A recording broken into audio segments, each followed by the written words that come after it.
Nakita ko kasi sa sa Facebook, pwede na daw manood ng NBA live sa Disney. Parang nag-collab na yata sila. So itatry natin kung totoo nga. Tingnan natin kung mapapanood nga natin si NBA live sa Disney. Sana meron, meron talaga. Ang tagal pa. Doon na lang ako manonood. Hirap maghanap ng live streaming sa Facebook. Lagi may nagre-report eh. Yan, open na natin ang Disney.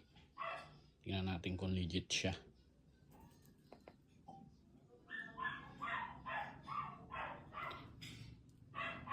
Saan ko siya makikita? Ay, replay lang yata. Wala pala. Wala naman pala. Live and replay lang oh. Pero yung mismong live, hindi pa yata lahat. Oo. Wala, hindi pa siya lahat oh. Ganyan pa lang siya. So hindi pala siya actually live talaga. Hindi lahat ng games. Sayang.